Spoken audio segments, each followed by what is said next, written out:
Gestionar bien tu dinero no debería ser complicado.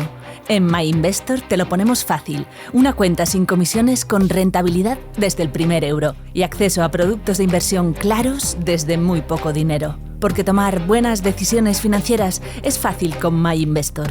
Y estar bien informado con pausa también. Descubre más en myinvestor.es. Invertir conlleva riesgos, incluida la pérdida total o parcial del capital invertido. Rentabilidades pasadas no garantizan rentabilidades futuras. Por favor no digas mi nombre, por favor no digas la universidad, por favor no digas qué enseño, por favor no digas tal. Digo, tío, eres ciudadano americano. Si estás ya acojonado, dentro de un año, ¿qué? Si vas a ser valiente va a ser más fácil ahora que dentro de un año. Porque ahora el precio va a ser pequeño. A lo mejor te despiden de tu trabajo, pero eso no te van a detener. Si ahora te callas como un cobarde, cuando llegue la hora de la verdad ya será tarde. Ya sé que suena un poco dramático, pero bueno, es un poco así. Hola, soy Marta García Ayer y vamos a hacer una pausa para hablar de algo de lo que sin duda no estamos hablando lo suficiente. De Trump, ¿no? El muro de Trump. Donald Trump. Imagínate, ¿sabes? Que Trump... Porque el trumpismo... Trump, presidente otra vez de Estados Unidos. Porque la amenaza de Trump está por todas partes. Cuando hablamos de Trump poder con Trump ha vuelto a la Casa Blanca. El mandato de Trump se te va a hacer muy... De Donald Trump.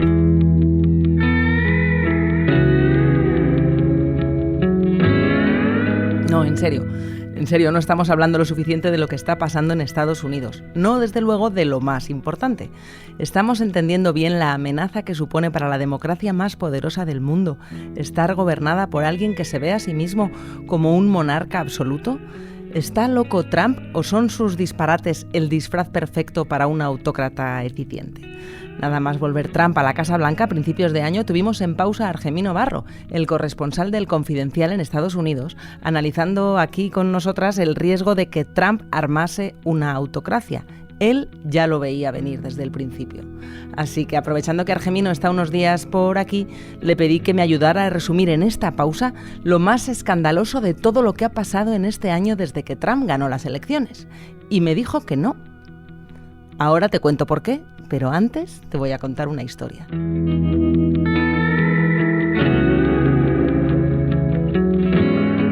La historia de una noche para recordar, una noche de gala. La de la cena anual de la Asociación de Corresponsales de la Casa Blanca en Washington. Se podría escribir un libro entero de cómo esa noche de 2011 cambió la historia para siempre.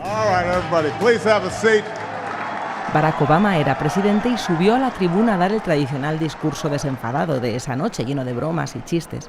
Y Donald Trump estaba allí, era un asistente más a la cena, en la que pasaba inadvertido entre 2.500 personalidades de los medios y el mundo del espectáculo. Bueno, todo lo inadvertido que puede pasar alguien como Trump, que entonces era un presentador de reality show que la había tomado con Obama, difundiendo el rumor de que el presidente Obama no había nacido en Estados Unidos. People don't start talking about birth certificate like they've been doing. Y Obama esa noche se la devolvió. Vaya semana, dijo Obama nada más empezar su discurso. La Casa Blanca acababa de publicar unos días antes su certificado de nacimiento para acallar el rumor. Y Obama se rió de las dudas infundadas sobre su nacionalidad y la comparó con los que dudan de la llegada a la Luna y otro montón de conspiraciones ridículas. En un momento del discurso, las pantallas empezaron a mostrar imágenes de The Apprentice, el programa de televisión de Trump, y el presidente Obama se dirigió a él, que estaba en el público. Creo que todos sabemos cuáles son tus credenciales y tu amplia experiencia, dijo un Obama muy irónico, mirando a Trump. En la pantalla se le veía al presentador expulsar a un concursante. You fired Gary Busey. And these are the kind of decisions that would keep me up at night. Este es el tipo de cosas que me mantienen despierto por la noche, dijo Obama. Buen trabajo, señor, buen trabajo. Sin duda, Donald traería el cambio a la Casa Blanca. Well handled, sir. Well handled. La noche antes, creo que la noche antes era la que Obama había pasado en vela porque acababa de dar la orden de matar ni más ni menos que a Bin Laden. Dejó claro a Trump que él no era más que el presentador de un reality dándose importancia y él el hombre más poderoso del mundo. Y cuentan que fue esa noche, sintiéndose humillado, cuando Trump decidió convertirse en presidente de Estados Unidos para vengarse. Y lo consiguió, no una vez, sino dos. porque su regreso, el de este año, también está marcado por la venganza. Ahora veremos por qué. Total, que cuando le pedí a Argemino este repaso al año loco del regreso de Trump, me dijo que no. Le pido que venga a contarnos qué está pasando en Estados Unidos, cómo ha vivido el corresponsal este año de cambios acelerados en el que se nos acumulan los escándalos, y me dice que no lo estoy entendiendo, que no es lo más escandaloso lo que más debería preocuparnos. Así que no es el vídeo cagándose, literalmente, en los manifestantes de No Kings de hace unos días, ni ese otro en el que fantaseaba con convertir Gaza en una especie de marinador. No es su amenaza de echar a España de la OTAN, ni la de reunir a los jefes de Estado y de Gobierno en la cumbre de paz de Sharm el Sheikh como si fuera un certamen de Miss Universo, y el día que dio un discurso disparatado en la sede de la ONU presumiendo que él la habría reformado con mármoles buenos y mucho dorado. No son sus ataques al cómico Jimmy Kimmel, ni sus desplantes a Zelensky, ni la amenaza de invadir Groenlandia o anexionarse Canadá, ni siquiera el bombardeo de presuntos narcos con lanchas en el Caribe. Lo más inquietante de todo lo que está pasando en Estados Unidos no son estas cosas, porque es verdad que de Trump hablamos mucho, hablamos muy a menudo, pero normalmente de lo más escandaloso, de la última salida de tono, el último desvarío, el último exabrupto convertido en meme, pero de qué está pasando de verdad, lo que de verdad está cambiando profunda y peligrosamente el país más poderoso del mundo, no es necesariamente de lo que más estamos hablando, y de eso, de lo que está pasando inadvertido, es de lo que ha venido hoy a hablarnos Argemino. Bienvenido de nuevo. Un placer. Tenías razón, es justo empezar así el episodio. Eso es, hay mucho de lo que hablar. Como siempre practican esa estrategia de inundar la zona, pues todos estamos realmente abrumados y hay que sentarse y como un entomólogo empezar a separar lo que se dice de lo que ocurre, y espero que esta conversación nos ayude a entender un poco más lo que está pasando. Es la primera vez que un invitado que me lleva a la contraria, que son mis invitados favoritos, ya lo sabes, me convence antes de empezar, pero es que es cierto. Y he vuelto a escuchar el episodio que hicimos hace unos meses y ahora de verdad parece profético. Y las claves no estaban escondidas, bastaba con escuchar lo que Trump prometía en la campaña electoral. Iba en serio. A quien le quiso entender, lo estaba avisando. Iba en serio. De hecho, es una regla general que hay que tomarse en serio a Donald Trump. Y es difícil porque a veces pues él tiene un talento extraordinario de comunicación y sabe, pues como decimos otras veces, imponernos su agenda y también hacernos incluso reír. Y cuando publica un vídeo hecho con inteligencia artificial se vuelve viral porque lo comparten quienes le apoyan y lo comparten quienes lo rechazan. Y al final estamos todos viviendo en el ecosistema del mensaje de Donald Trump. Pero por debajo de esa capa de instinto de presentador de televisión que sabe cómo agarrar a la audiencia por el cuello y no soltarla, pues hay también una serie de acciones que están transformando el país y que merecen mucho la pena desenterrar. ¿Y qué está pasando en Estados Unidos? ¿Está realmente en peligro la democracia? En Estados Unidos los problemas políticos tienen diferentes raíces profundas y complejas que van mucho más allá de Donald Trump. Un repaso muy breve sería el aumento de la desigualdad, las consecuencias económicas y sociales de la globalización que diezmó el tejido industrial en las regiones del interior, cambios demográficos que han podido también generar cierta frustración o desánimo en parte de la población blanca, la aparición de las redes sociales, los algoritmos y otras causas. Es un fenómeno multifacético del que podemos responsabilizar a la derecha y también a la izquierda. Si Trump no surge de la nada. Exactamente. Esto ya lo hemos hablado otras veces. Había razones para un enfado que ha mutado en el presidente más estrambótico que recuerdo. No sé si también el más peligroso. ¿Tú alguna vez has escrito que esto no es casual, que hay una estructura? Trump no está tan loco como parece. No, es una estructura. De hecho, la mayor parte de la derecha en Estados Unidos considera que Estados Unidos se ha desviado del camino original, que la izquierda se ha hecho fuerte en las universidades, en los medios de comunicación, en las estructuras del funcionariado en Washington. Y es cierto. Es decir, la izquierda ha dominado el mensaje cultural y también parte de la política durante muchos años, y entonces esto ha generado una sensación de desarraigo. Y entonces tenemos ahora una coalición en el poder que tendría tres patas: cristianos nacionalistas, bases populistas y tecnoligarcas, que tienen muchas diferencias, pero que tienen algo en común. Piensan que Estados Unidos se ha desviado del rumbo original y quieren restablecerlo. Y la única persona de llevar a cabo un proyecto con agresividad, con heterodoxia, es Donald Trump, porque no es un político de carrera y es alguien que tiene los defectos que lo retratan como el hombre del momento. ¿A qué me refiero? Si uno mira las películas del oeste, la banda de forajidos que ataca a un pueblo, roba ganado, le corta el cuello a alguien y el sheriff no puede con ellos porque el sheriff es un hombre honesto. Entonces, ¿quién puede con los forajidos? Otro forajido que llega de fuera y que les planta cara. Entonces, los conservadores ven el adulterio pasado de Donald Trump, ven su bravuconería, lo ven, lo saben, lo perciben, ven los vídeos también de inteligencia artificial, pero dicen, sí, este es el hombre indicado. Va a romper algunos platos por el camino, pero va a devolver, cortando por lo sano, Estados Unidos a sus orígenes. No es el recto James Stewart, es John Wayne, ¿no? Eso lo es, que quieren eso es, ahora tal cual. Buena parte de los estadounidenses. Tal cual. Y entonces cuando alguien dice, pero vamos a ver, ¿cómo un cristiano evangélico puede votar por Donald Trump? Y el cristiano evangélico dice, bueno, a veces Dios, para cumplir su voluntad, elige al emisario imperfecto. Y citan la Biblia. Y dicen, Ciro el conquistador persa en el siglo VI a.C. era un bárbaro, era un pagano, pero liberó a los judíos cautivos en Babilonia. Donald Trump es el nuevo Ciro, es un bárbaro, es un pagano, le gusta la riqueza, las mujeres, el oro, chulearse, presumir, insultar, pero al final del día va a hacer lo correcto para el país. Hay algo que tienen en común el salvaje oeste y Babilonia, y es que en ninguno de los dos sitios se regían por la democracia y el respeto a los derechos humanos. Así que voy a volver a plantearte la pregunta, Argemino. ¿Está en peligro la democracia estadounidense?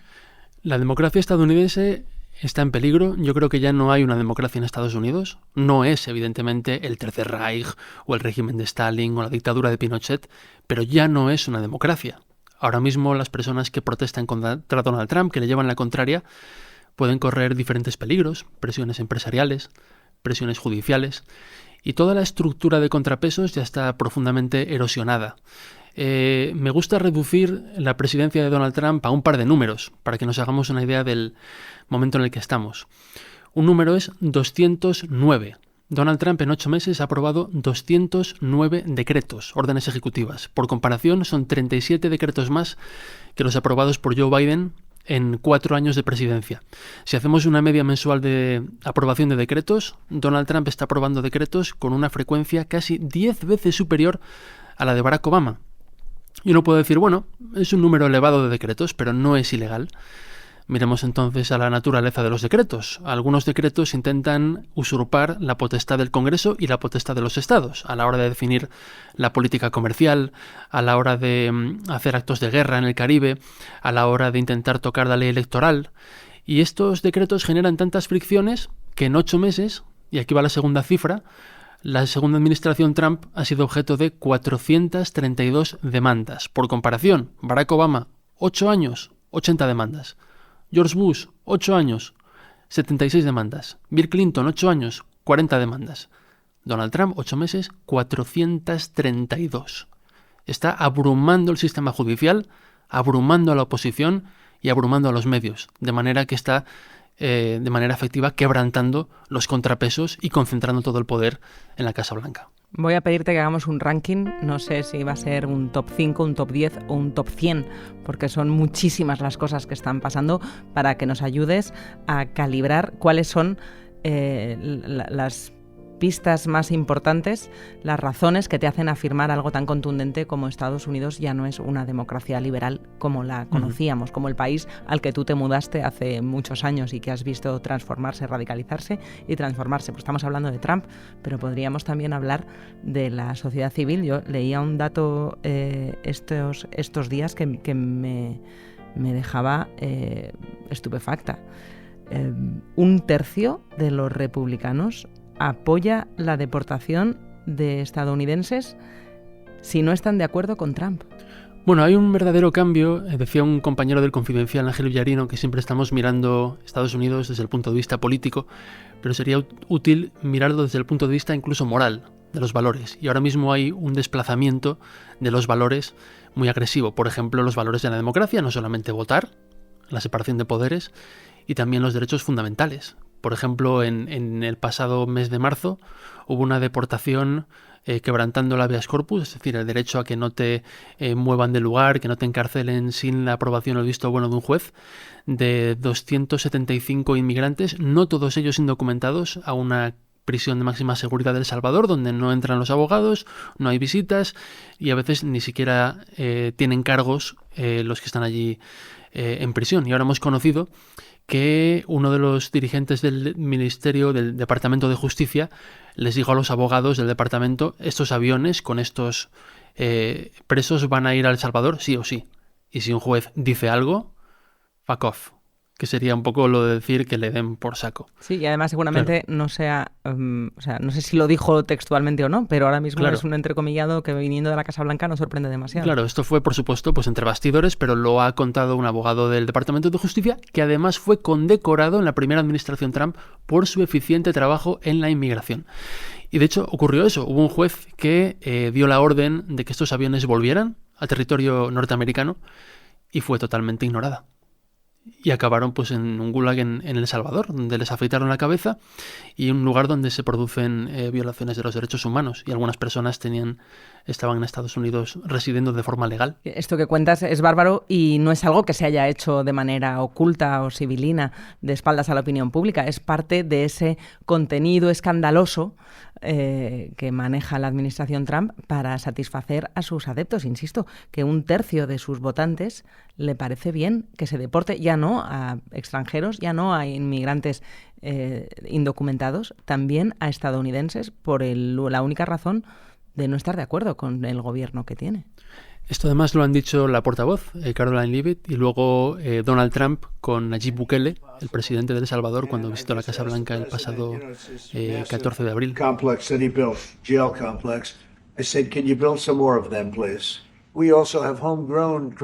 voy a parar ahí porque como vamos a empezar el ranking, no sé si vamos a encontrar algo más escandaloso que esto, pero aguántamelo ahí porque va a ser difícil superarlo.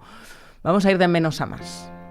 ¿Cuál es una de esas cosas que ha hecho Trump que nos tenía demasiado entretenidos escandalizándonos con sus memes que no hemos valorado lo suficiente como amenaza para la democracia? Bueno, hay por ejemplo un reciente memorándum que tiene un nombre nada atractivo, que es NSPM7. Para que veas que no tiene ninguna posibilidad de cuajar en la opinión pública. Cala mucho mejor de Big and Beautiful. Claro. ¿Cómo es? La Big Beautiful Bill. Esa. Y básicamente es un memorándum que no tiene tampoco fuerza legal, porque no es un acto del Congreso, una ley del Congreso, pero que intenta borrar la línea entre protesta y disturbio y entre libertad de expresión e incitación a la violencia. El memorándum fue aprobado por el presidente Donald Trump poco después del asesinato de Charlie Kirk, activista que además era cercano amigo suyo, y fue una oportunidad para intentar difuminar, digamos, lo que es el discurso político de la izquierda y el derecho a protestar de la incitación al odio, porque la idea era: a Charlie Kirk lo han asesinado porque la izquierda incita al odio. De hecho, antes de que conociéramos un solo dato del sospechoso, el día del crimen, Donald Trump culpó a los grupos de izquierda, sin saber si el presunto criminal era de la izquierda, de derechas, neonazi o una persona con problemas mentales. Y automáticamente toda la derecha cayó en el mismo mensaje con una enorme disciplina narrativa. Y en base a este mensaje intentan criminalizar a la izquierda. Quieren aprobar también una ley que se llama Stop Funders Act, que dice que quieren perseguir con la ley RICO contra organizaciones criminales a las organizaciones que financien manifestaciones o disturbios. Una vez más, de una protesta a un disturbio, con que una persona haga un disturbio en una protesta se puede criminalizar. Y desmantelar estas organizaciones que, curiosamente, son las que financian el Partido Demócrata. Entonces es algo que no ha tenido atracción mediática, pero que es importante porque el FBI ya ha creado un grupo de tareas, un grupo especial para investigar estas cosas, y es posible que veamos acusados e imputados en el futuro por cuestiones como protestar o expresar tu opinión. ¿Estos no eran los defensores de la libertad de expresión y contra la cancelación? Hasta el 20 de enero de este año. Y esto se llamaba el acta, voy a llamarlo perseguir la disidencia. Es el memorándum NSPM7. Y luego el otro es Stop Funders, que está siendo propuesta por ejemplo, el senador Ted Cruz en el Senado. Bueno, pues yo creo que en las posiciones 10 tenemos el 10 y el 9. No sé si merece estar en la 8ª posición este arco de Trump, porque no sé qué gravedad puede tener estos aires de grandeza, bueno, arquitectónica que tiene. Al fin y al cabo no deja de ser un promotor inmobiliario, como él mismo se encarga de recordar. An arc. We have versions of it, sizes of it, and it's going to be really beautiful. I think it's going to be fantastic. There's a rendering of what it will look Él quiere construir un arco de Trump, un monumento grande en el centro de Washington, cerca del memorial de Lincoln. También hay planes para colocar su rostro una moneda de $1 de plata, como conmemoración del 250 aniversario de Estados Unidos, que se celebra el año que viene. Y también está reformando la Casa Blanca, que es la casa del pueblo, por la Casa Blanca. El megasalón de baile, claro, que se quiere hacer. Que están demoliendo parcialmente el ala este. And you have big crowds. They've always had to get a tent. And you've probably been to some of them, Bobby. When it rains, it's a disaster. Empezó por el jardín de rosas. Que empedró con piedra de color blanco el jardín de las rosas. Todo esto, bueno, por separado tampoco es el fin del mundo. Lo que ocurre es que cuando uno ve cómo la democracia se va degradando, en este caso está siendo metódicamente asediada, un detalle, pues bueno, se saca de contexto y bueno, ¿va a caer la democracia de Estados Unidos porque Jimmy Kimmel haya sido despedido durante 6 días? No. ¿Va a caer la democracia porque se empedre el jardín, la rosaleda de la Casa Blanca? No. Pero si añadimos 100 o 200 o 300 actos a la vez, vemos un patrón. Y este es el patrón estético, ¿no? Hay una ley en Estados Unidos que prohíbe tener la cara de un presidente en funciones en una moneda. Porque al final la democracia es colocar contrapesos a la tiranía y la tiranía tiene también un aspecto estético. Si él construye un arco de Trump en el centro de Washington ahora, ya es una señal que nos retrotrae a otros regímenes en otras épocas y que no concuerda con la democracia en el aspecto estético. Bueno, pero en Washington yo he visto estatuas y monumentos honrando la memoria de presidentes largamente muertos, claro, es otra cosa. Pero no se la hicieron a sí mismos, claro, ¿no? Esa es la diferencia. También hay estatuas puede haber de Cervantes en España o de el rey Carlos III, pues es otra cosa distinta. Bueno, está el mausoleo de Ulysses Grant, pero bueno, está hecho después de que falleciese en Nueva York. O sea que al final esta cosa simbólica, estos escándalos más estéticos, sí tienen relevancia. Sí tienen relevancia, ¿no? Claro. Sí que lo tienen. Y sí. Tú que conoces bien también otras autocracias más consolidadas como Rusia, estaba pensando en Putin, allí hay más ejemplos de grandes mandatarios que querían ser honrados y Putin ni siquiera es uno especialmente megalómano de su propia figura. No, todas las dictaduras o todas las autocracias pues son muy diferentes entre sí. Es como las democracias, pues no es igual la democracia francesa que la española, que la norteamericana, que la democracia breve que hubo en Rusia en los 90. Pero sí hay determinados patrones. En Estados Unidos tienen todavía una concepción excepcionalista de su país y entonces está la idea de que todo lo que ocurre allí es algo original. Tienen ese complejo un poco adanista, ¿no? Entonces, cuando quieren comparar lo que ven ahora con otros momentos históricos, no salen de Estados Unidos, ¿no? Y siempre miran en el caso de Trump, pues a Andrew Jackson, a Ronald Reagan. Pero es útil abrir un poco las fronteras y ver también lo que pasó en otros países. Y es verdad que es un cliché volver a los años 30 del siglo XX en Europa, pero hay historiadores que están estableciendo comparaciones bastante solventes, ¿no? Para entender un poco el peligro en el que estamos. Y una prueba es que a veces hacen predicciones y se van cumpliendo, ¿no? Dicen, bueno, esto ya lo hemos visto en la Rumanía comunista, o esto ya lo hemos visto en la Italia de Mussolini, o esto ya lo hemos visto en otros regímenes. Por ejemplo, colocar a determinadas personalidades en puestos de poder, el tratamiento de los medios de comunicación, la ignorancia de las disposiciones del Congreso, los despliegues militares en las ciudades, son cosas que no han pasado aquí por primera vez. Nos van a salir más de 10, ya verás. Sí. Garry Kasparov es uno de los que establece muchas de esas similitudes, ¿no? Sí. Que conoce bien el caso ruso. Y además utiliza interesantes analogías. Él dice, volviendo a la habilidad de Trump para entretenernos y para incluso divertirnos, dice, Donald Trump es un gran anestesista porque es capaz de arrancarnos los miembros sin que nos duela, ¿no? Porque siempre tiene ahí una manera graciosa y mediática de hacer las cosas, pero por debajo de esa gracia hay acciones serias. Vamos por el top 7.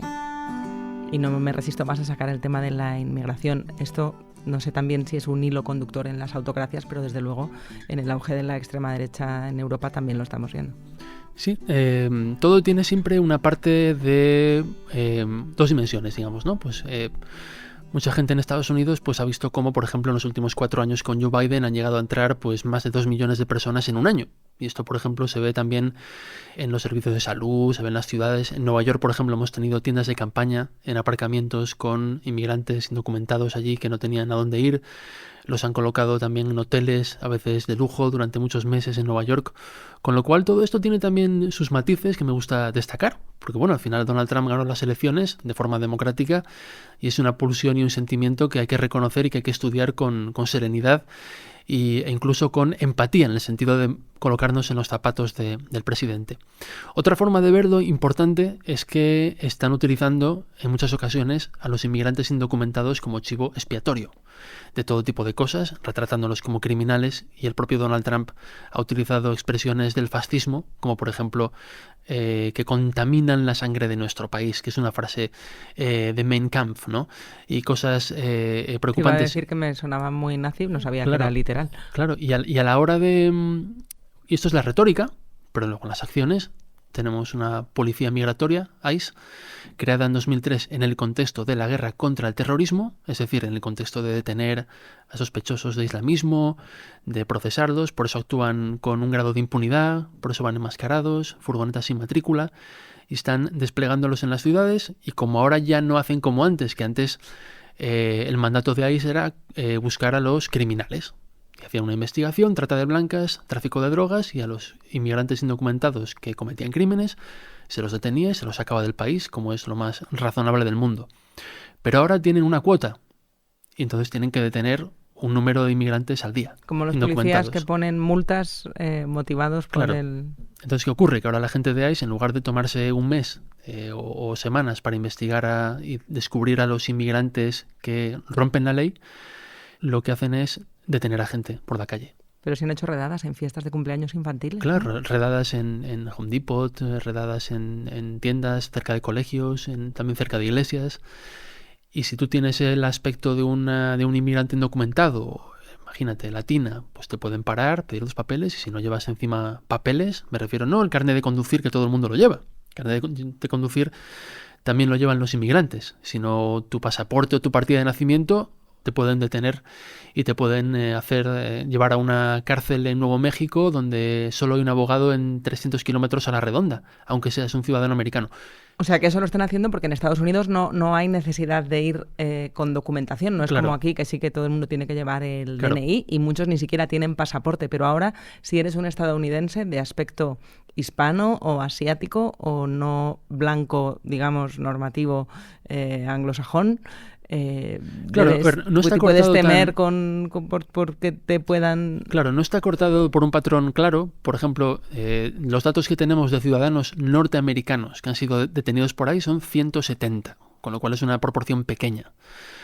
Y bueno, sobre todo son latinos, y como ha dicho el jefe de la patrulla fronteriza, que está, por ejemplo, desplegado en Chicago, pues dice que él le para o detiene a gente en función de su lenguaje corporal. Si estás nervioso al volante, si tienen la impresión de que intentas subir, te pueden detener, y lo pueden hacer con violencia. Y están generando mucha fricción en las comunidades, pues deteniendo a gente que a lo mejor lleva 20, 30 años en Estados Unidos, que tienen hijos nacidos en Estados Unidos, que han pagado impuestos, trabajado, que tienen incluso nietos, y los envían a Guatemala o a México, que son países donde a lo mejor no han estado en 30 años, ¿no? Entonces esto genera una gran fricción. Y también preocupa que allí donde van, llevan un equipo de influencers, por ejemplo, Kristi Noem, la secretaria de Seguridad Nacional, llevan cámaras y lo graban. Y entonces graban vídeos que son sumamente crueles. Creadores de contenido, al fin y al cabo. De contenido. No deja de ser algo para promocionar y aleccionar y meter miedo, que forma parte de la propia dinámica, para conseguir adeptos y para atemorizar a los que no estén entre los... Y hay que decir también que ha funcionado en el sentido de que ya no viene nadie por la frontera. Y porque también han reforzado la frontera con tropas militares, declarando la emergencia nacional. Ha declarado Trump otro dato: 13 emergencias nacionales, lo cual no es habitual en un año, una gran concentración. Y realmente funciona en el sentido de que no viene más gente, pero están generando muy mala sangre. Voy a apuntar en el top 5 las emergencias nacionales como excusa para el ejercicio de la fuerza, y no sé si podíamos meter aquí también lo de llevar la Guardia Nacional a utilizar el ejército para militarizar ciudades También estadounidenses. Y es importante destacar que se justifica muchas veces con mentiras. Por ejemplo, en el caso de Washington, despliegue de la Guardia Nacional en el mes de agosto, 2.200 soldados armados. Se dijo, es que el crimen está fuera de control. Cierto, hay crimen en Washington, pero no está ni entre las 10 ciudades con más crimen en Estados Unidos, y además el crimen, después de un pico post-pandemia, ha caído un 25% en general, mínimo de los últimos 30 años. Y además, el Departamento de Seguridad Nacional, en las partidas presupuestarias para la seguridad de Washington, habían recortado esta partida casi un 50%. Entonces uno dice, a ver, si el crimen está bajando, está en mínimos de 30 años, y además habéis recortado la seguridad para no financiar a la policía de Washington, ¿a qué viene el despliegue de soldados de la Guardia Nacional? Hay diferentes hipótesis. Yo creo que están acostumbrando a la población al despliegue militar para que los siguientes ya no sorprendan tanto. Es un poco ir dando la píldora del shock, poco a poco, administrándola, para mover la ventana de Overton. Y además en Washington es donde primero se celebran las mayores concentraciones de la historia de protestas. Por ejemplo, la de Martin Luther King, la del 2017, la de las sufragistas después de la Primera Guerra Mundial. Y también es el lugar donde se cuentan los votos. ¿Qué pasó con el asalto al Capitolio? ¿Dónde se contaban los votos? En el Congreso. ¿Qué ocurre si tienes a las Fuerzas Armadas desplegadas en Washington cerca del Congreso? Que en 2026 o en 2028 pueden rodear el Congreso y pueden ser utilizadas para lo que se intentó en 2020. Madre mía, Argemino, estamos ya en el top 3 y claro, como estamos yendo de menos a más, esto empieza a ser realmente inquietante. A esto habría que sumarle entonces el control de los altos mandos, ¿no? El control de los altos mandos del ejército, y también ha habido purgas en el FBI, en la CIA. Eso es, bueno, por un lado, naturalmente cuando llega un presidente, pues oye, cambia los altos cargos, porque para eso es el presidente, ¿no? Y tiene una agenda y tiene el derecho de que el país vaya por la izquierda o por la derecha o por el lugar que hayan votado los norteamericanos. Dicho esto, están pasando cosas que no tienen precedentes. Por ejemplo, el grado de reemplazo o despido de comandantes, 16.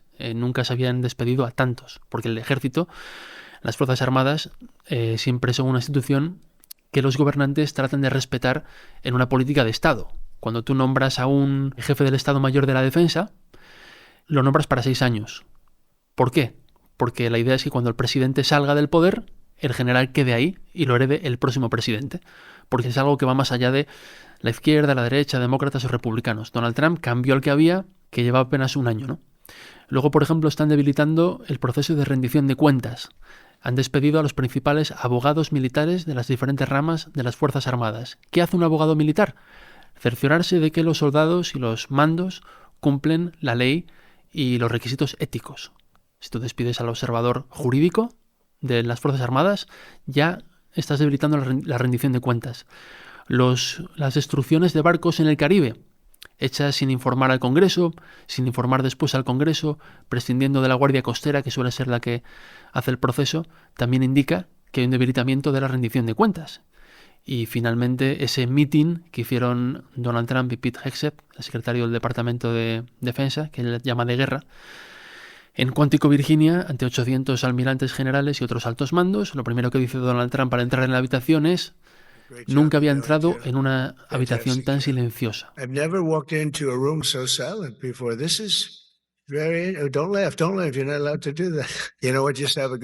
dice, podéis aplaudir, podéis no aplaudir e incluso podéis marchar. Pero si os marcháis, ahí va vuestro futuro y ahí va vuestra carrera. Y luego les dice: vais a tener también que combatir al enemigo interno y utilizar las ciudades como campo de entrenamiento para los militares.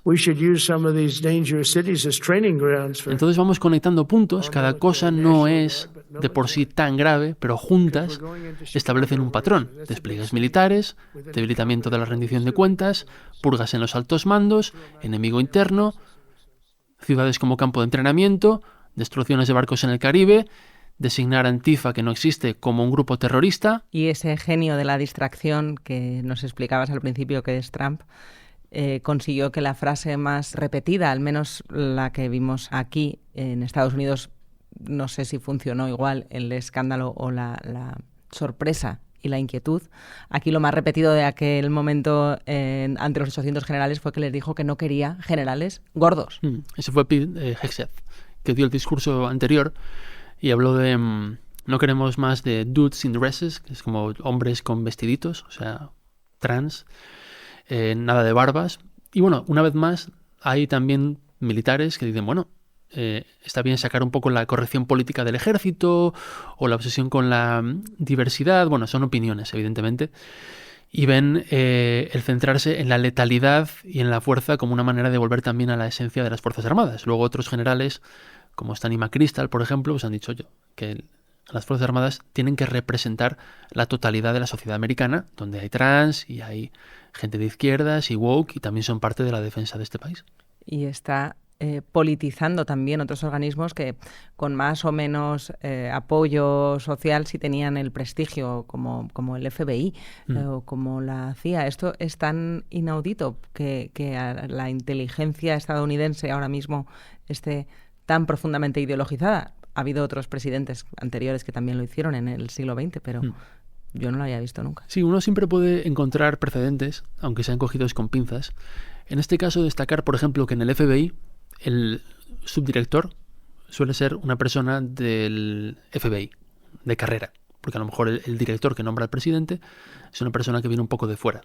En este caso, los dos son fieles de Donald Trump. El segundo, Dan Bongino, un antiguo agente del Servicio Secreto y Policía de Nueva York, convertido en un influencer y conspiranoico en Internet. Y el primero es Kash Patel, que también tiene fama de ser fiel y que ha escrito libros para niños sobre Donald Trump y es parte un poco de la cohorte de fieles. En el Departamento de Justicia, técnicamente siempre ha sido independiente. Evidentemente hay una zona gris, porque bueno, es la política, ¿no? Tampoco hay que aquí representar a los anteriores presidentes como angelitos, pero ahora tienen Pam Bondi, que es también otra fiel que, por ejemplo, cree que Donald Trump ganó las elecciones del 2020, que son pues un poco el test de entrada a la administración.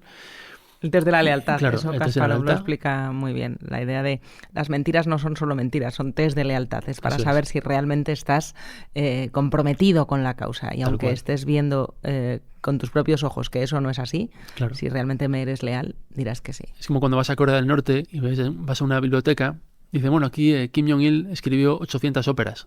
Y uno dice, pero ¿cómo va a escribir 800 óperas?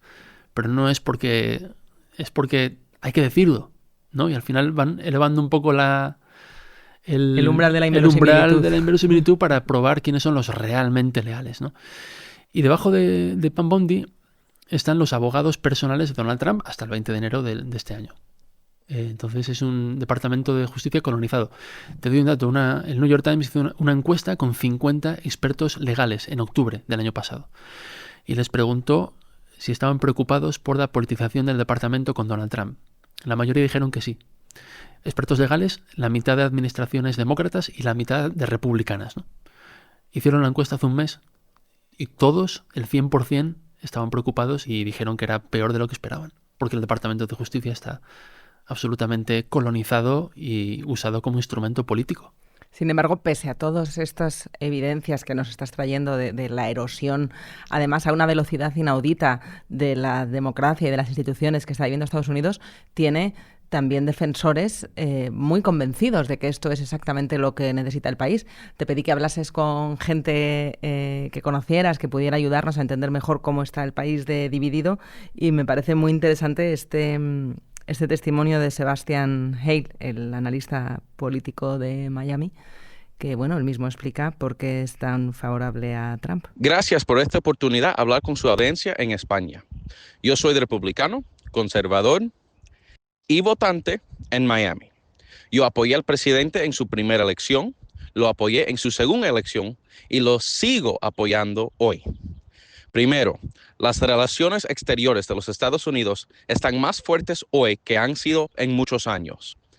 Por ejemplo, el presidente está trabajando muy fuerte para averiguar que todos los miembros de NATO, la alianza defensiva de Europa y los Estados Unidos, que los miembros siguen pagando y pagan más de lo que han pagado para averiguar que hay suficiente armamentos y fuerza militar para todos los miembros. Esto es un beneficio gigante para los Estados Unidos, pero más para Europa. Por ejemplo, España tiene bases americanas, por ejemplo, Drota en Cádiz, y desgraciadamente vivimos en un mundo que cada día es más peligroso y esto es algo muy importante para todos. Segundo, el presidente ha demostrado una capacidad de llegar a la paz antes de la guerra.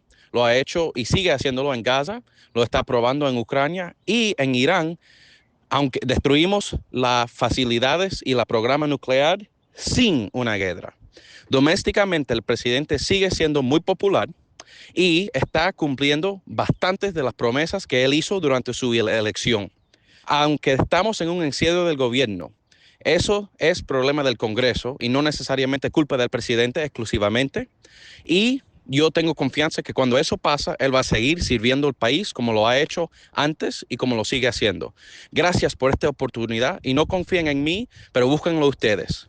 Gracias. Bueno, hay que reconocerle a Sebastián, totalmente de acuerdo con él, en que Trump está cumpliendo sus promesas de campaña y los votantes que le votaron queriendo que las cumpliera, es normal que estén contentos.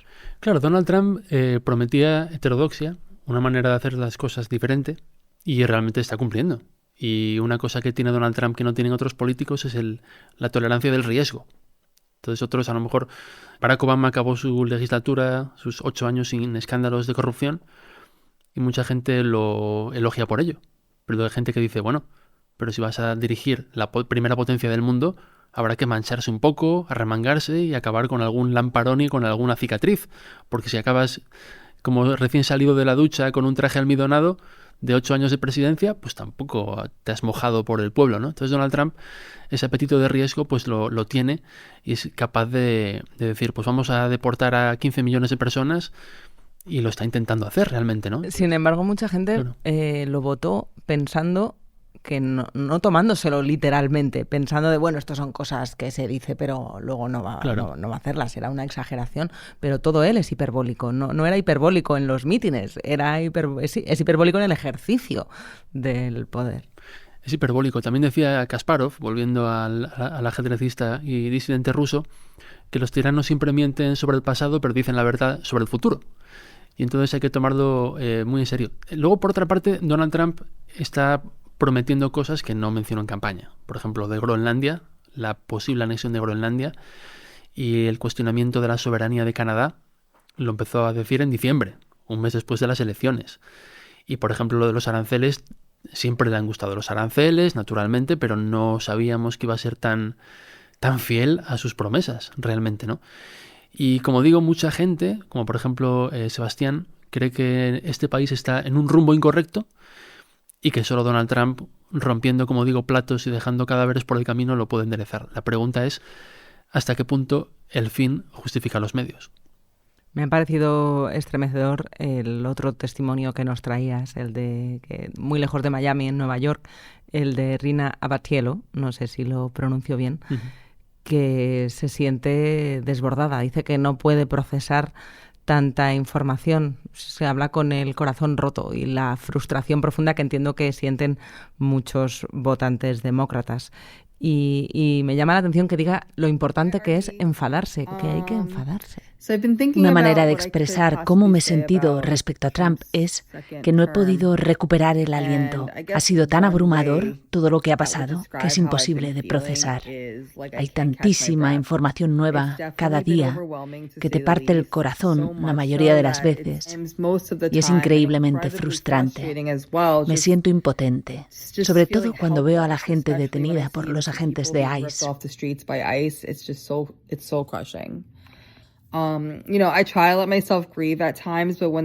Es tan devastador. A veces trato de consolarme, pero cuando me entra el enfado, pienso que es el aspecto bueno del enfado el que motiva. Por ello me he centrado en el trabajo comunitario, en ayudar a la gente de mi entorno y a la gente que está trabajando en favor de los cambios positivos. Y por luchar contra el fascismo y no quedar presos de esta situación.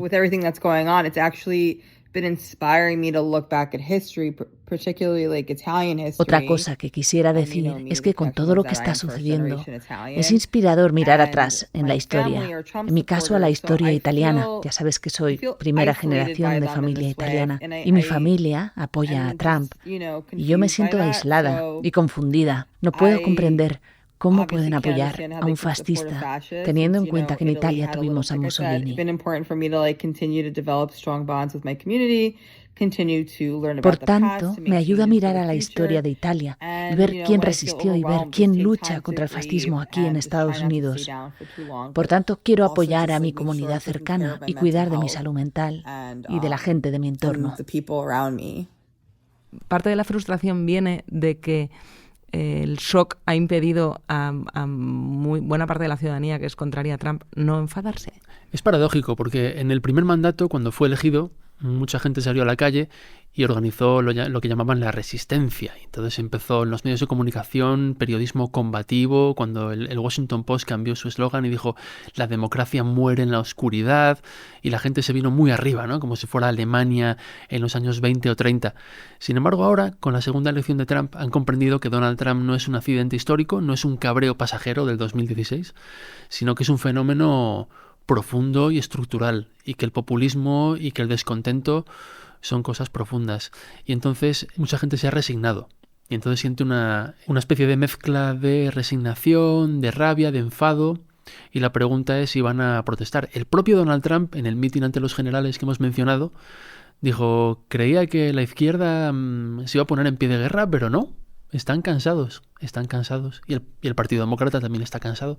Hay un poco de todo, diversidad, diferentes estrategias en diferentes esquinas del partido, pero la izquierda está inmovilizada. Y esto suele ocurrir también cuando se instala un régimen autoritario que lleva un lanzallamas a una pelea con navaja, y si tú llevas toda la vida peleando con navaja y moviéndote en el contexto de una democracia parlamentaria, cuando te queman a ti a todo tu partido con un lanzallamas, no sabes qué hacer.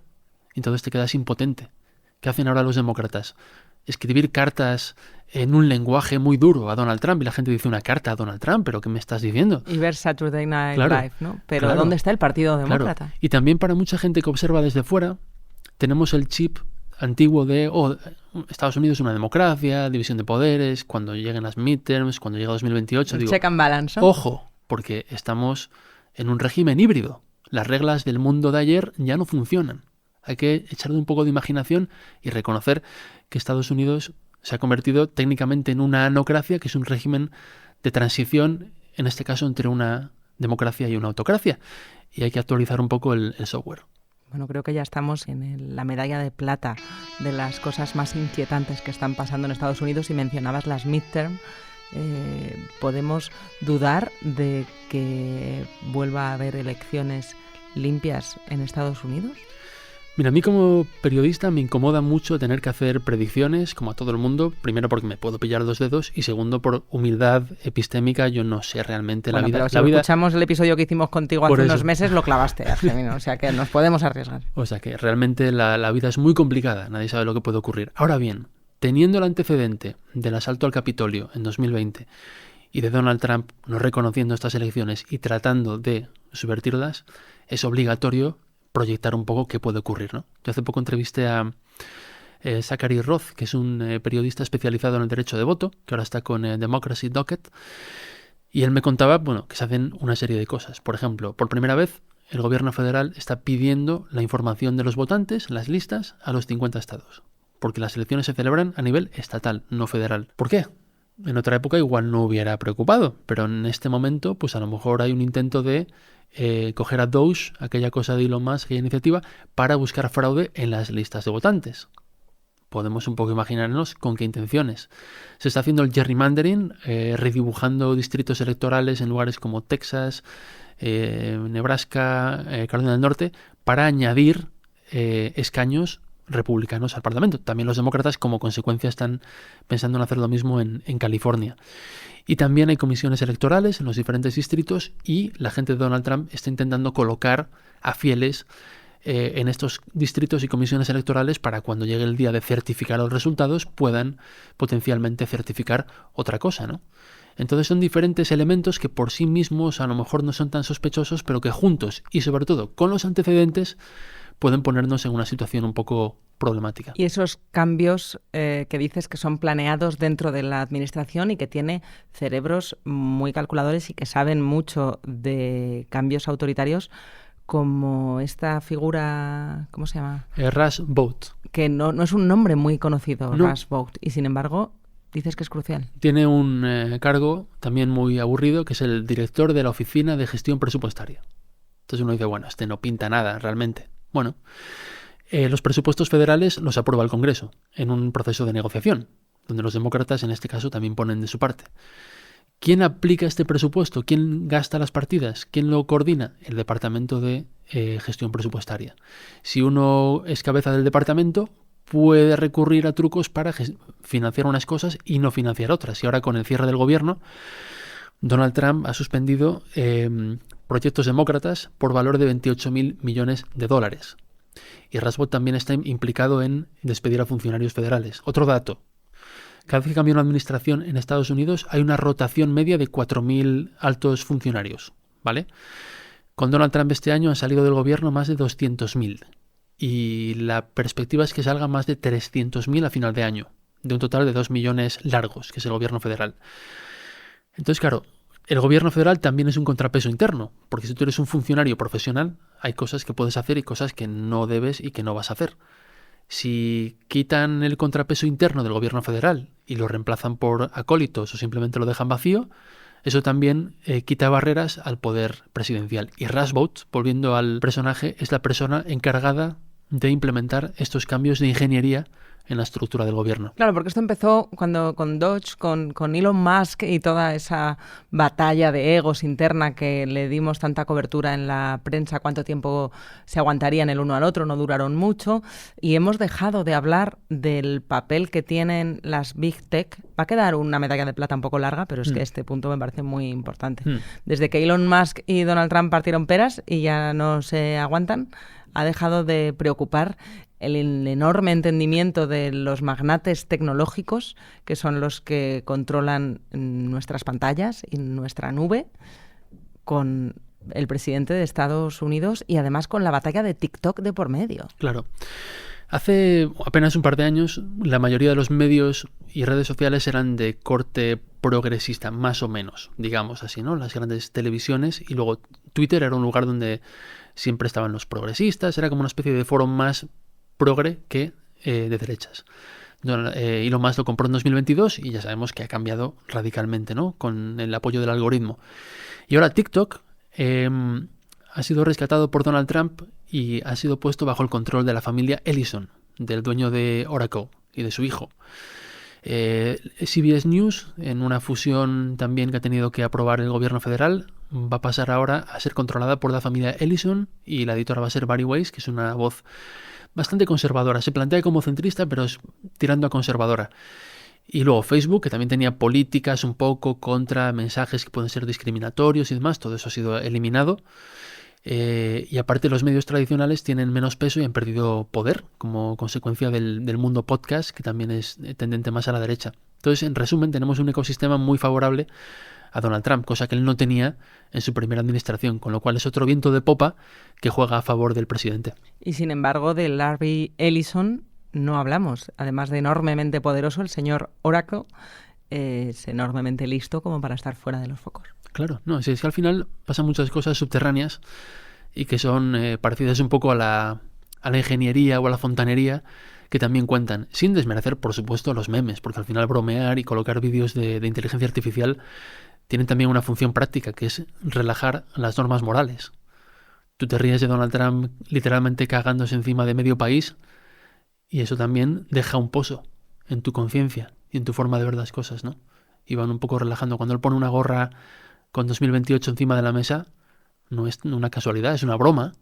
Y la gente dice, no, está troleando a los demócratas. Sí, bueno, troleando, pero igual aquí hay un mensaje subliminal que va cultivando. Van, lo que dicen los expertos en inteligencia, dando forma o moldeando el ambiente informativo. Y así es como llegamos al number one de nuestros puntos inquietantes, de los que no estamos hablando lo suficiente, que es con el que empezabas, Argemino. ¿Por qué consideras que es tan grave y nos tiene que encender todas las alarmas del futuro de la democracia estadounidense la reunión de Trump con Bukele en el despacho Oval? Bueno, volvemos rápidamente al contexto que ofrecimos antes de los deportados, la mayoría venezolanos, a una cárcel salvadoreña que puede ser considerada gulag, ya que es un agujero negro donde no hay ley, lejos de las leyes americanas y desobedeciendo la petición de un juez, suspendiendo el habeas corpus de estos detenidos, porque aunque uno sea inmigrante indocumentado, tiene derechos. No puede ser detenido y arrojado o encarcelado así como así. Y en esta reunión, Donald Trump dijo dos cosas. Una, le pidió a Bukele que le construyera 5 cárceles más como esta. Y 2, que fue grabado por las cámaras, le dijo, también quiero mandar a homegrown criminals. Criminales de cosecha propia, es decir, ciudadanos americanos. Entonces, esto ha sido frenado por las Cortes, que también están intentando hacer su función, pero lo que tenemos aquí es una intención y una señal de hasta dónde está dispuesto a llegar. Y lo que estamos viendo es que está dispuesto a crear un programa de desaparición ilegal de personas, incluidos ciudadanos americanos. Y eso para mí es volver a lo más negro del siglo XX. Entre eso y un gulag no hay mucha diferencia. Solo que tenemos un poco el sesgo de normalidad y decimos, bueno, se ha reunido con Bukele. No, ojo, que aparte lo ha contado él. Sí, Pinochet no lo decía. No lo ha desvelado ProPublica o el New York Times. Los militares argentinos lo que hiciera en aquellos años, lo que hacía la CIA también en muchos lugares, era algo secreto. Hablan de criminales, punto número 1. Un criminal tiene derechos. Tú no puedes coger a un criminal y fondearlo en un gulag. Lo está diciendo en la Casa Blanca. Claro. Y punto número 2, se está considerando criminal también a gente que no lo es, con el tema de Antifa, por ejemplo, ¿no? Con lo cual es una señal que a mí me preocupó más que ninguna otra cosa y que me hizo aceptar la idea de que el futuro puede ser, y no quiero predecir el futuro, ojalá todo se arregle, puede ser complicado. Bueno, pues cuántas cosas habrían sido diferentes si Barack Obama no hubiera hecho aquellos chistes en la cena de los corresponsales.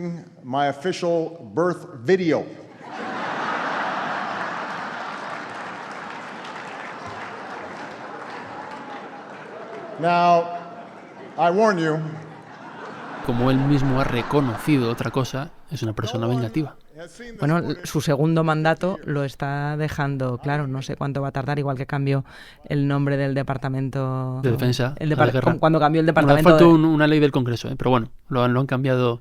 Igual que cambió el nombre del Golfo de México por Golfo de América, el Departamento de Defensa por Departamento de Guerra, no sé cuánto va a tardar en cambiar el nombre del Departamento de Estado por el Departamento de Venganza, porque este último mandato realmente está dejando todo aquello que en el primero parecía que eran parte de su espectáculo y sus memes, ahora está en el corazón de las ganas de acabar con todo lo que le lleve la contraria. Y eso supone, claro, acabar con la democracia. Claro. Otro entrevistado utilizó el nombre de contrarrevolución y a mí es un término que me gusta. Porque creen que ha habido una revolución de izquierdas en Estados Unidos y sea verdad o no, realmente estamos viendo una actitud contrarrevolucionaria y de desmantelamiento de lo que es el sistema en Estados Unidos. A nadie puede sorprenderle a estas alturas que Trump sea antisistema. Eso sí que se veía venir. Sí, esa es otra promesa a la que ha sido muy fiel. Bueno, pues mira, no esperaba lamentarme tanto de que un político cumpla sus promesas, pero creo que en un año, que todavía no lo ha cumplido desde que salió elegido, es lo mejor que podemos decir de Trump como político.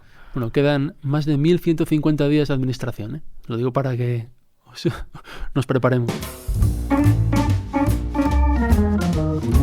En el mejor de los casos. Sí, en el mejor de los casos. Muchas gracias, Argemino. Nos ha quedado, desde luego, una pausa muy inquietante. A vosotros. Pero no podremos decir que no estábamos avisados.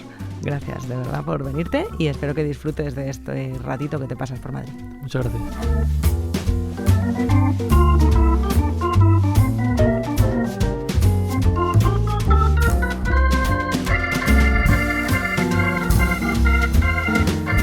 Pausa, el podcast semanal del Confidencial que dirige y presenta Marta García Ayer, con la realización y el diseño sonoro de Ana Schultz, la asistencia técnica de David Fernández Marcos, la coordinación de Antonio Martín y el vídeo de Sergio Cerqueira.